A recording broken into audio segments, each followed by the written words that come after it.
Hello dear student, एक बार फिर से स्वागत है आपका मेरे यूट्यूब चैनल पे। आज बहुत दिनों के बाद मैंने ये नया वीडियो डाला है और चूंकि बहुत दिन हो गए हैं वीडियो डाले तो ये एक तरह से नई शुरुआत ही समझिए इसको।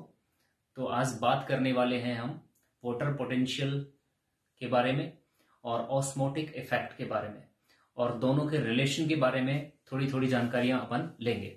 चलिए देखिए, चूंकि अपन ने टॉपिक पहले ही डाल दिया है और कुछ चीजें मैंने आपको पहले से ही यहाँ पे बना के दिखाई हैं ताकि उसमें अपन को समय नहीं लगे और वो जो वीडियो है ना वो बिल्कुल शॉर्ट एंड स्वीट हो।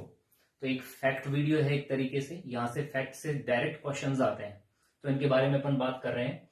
अपन सब जानते हैं भाई डीपीडी यानी डिफ्यूजन प्रेशर डेफिशिएंसी बोलते हैं इसको, विसरण दाब न्यूनता बुलाते हैं।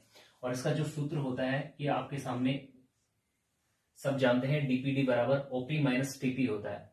ओपी यहाँ पराक्षण दाब को शो करता है और टीपी का मतलब यहाँ पे टर्गर प्रेशर होता है, यानी कोशिका जब फूल जाती है तो उसकी कोशिका भित्ति के द्वारा वापस लगाया गया जो दबाव होता है, कोशिका भित्ति पर वापस पड़ने वाला जो दबाव होता है वो टर्गर प्रेशर कहलाता है। मतलब ये कोशिका झिल्ली के द्वारा वापस लगाया जाता है।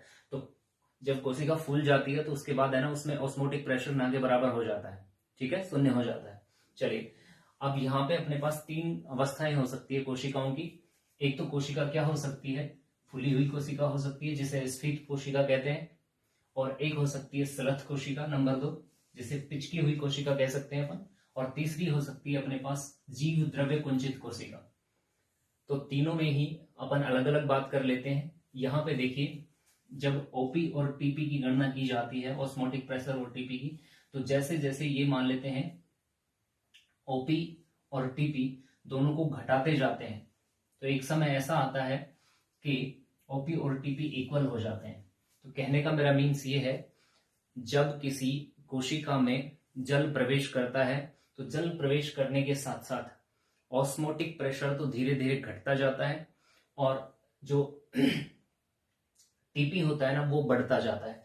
तो मतलब ये यहाँ पे ऑस्मोटिक प्रेशर में तो क्या है, कमी को दर्शा रहा है ये ग्राफ, ठीक है, और टर्गर प्रेशर यानी टीपी में ये इंक्रीजिंग दर्शा रहा है।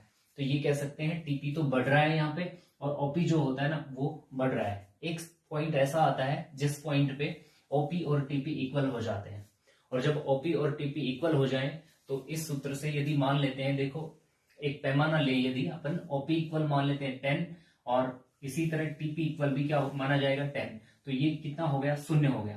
तो यहाँ पे डीपीडी इक्वल क्या हो जाता है, शून्य हो जाता है।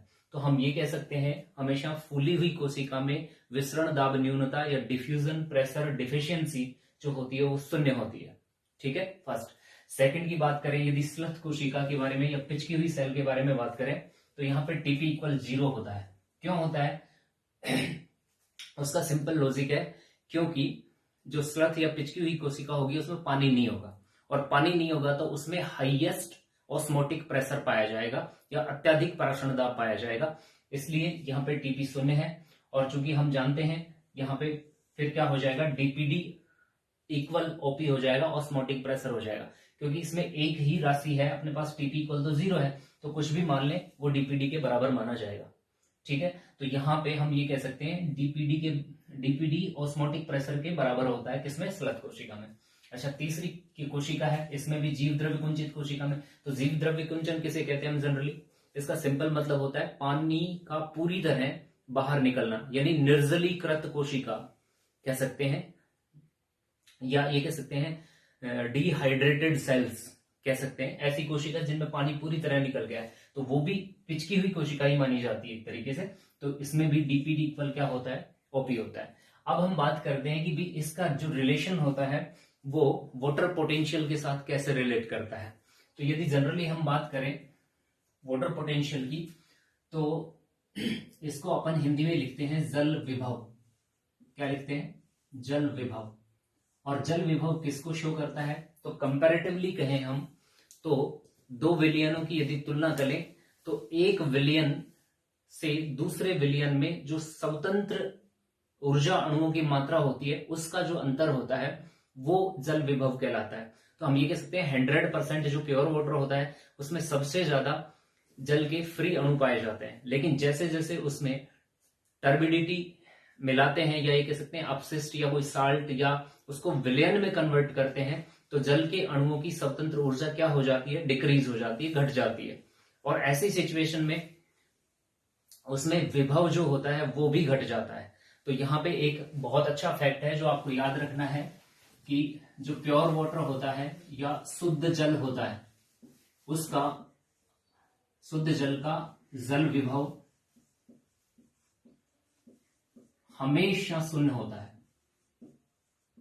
हमेशा शून्य होता है। शून्य का यानी जीरो होता है। ठीक है, आपको ये ध्यान रखना है, एक बहुत शानदार फैक्ट है ये।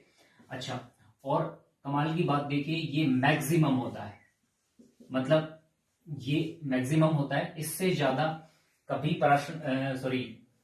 जल विभव या वाटर पोटेंशियल हो ही नहीं सकता। इट मीन्स हम ये कह सकते हैं प्योर वाटर का तो हो गया अपने पास जीरो, और प्योर वाटर के बाद जो अपन को जल विभव प्राप्त होता है किसी भी विलयन का, वो हमेशा नेगेटिव प्राप्त होता है। क्योंकि अपन को पता है कि 100% प्योर वाटर का जीरो है, तो उसमें कोई टर्बिडिटी मिला देते हैं, तो टर्बिडिटी के बाद स्वतंत्र ऊर्जा अणु की मात्रा घट जाती है, और घटेगा तो जीरो से नीचे जाने पर वो किस में आएगा, वो मान हमेशा नेगेटिव या नकारात्मक आएगा। तो आपको ध्यान रखना है, ये मान हमेशा कैसा होता है, नेगेटिव होता है। अब रिलेशन के बारे में बात कर लेते हैं। तो जल विभव को अपन एक ग्रीक वर्ड साई डब्ल्यू से डिनोट करते हैं।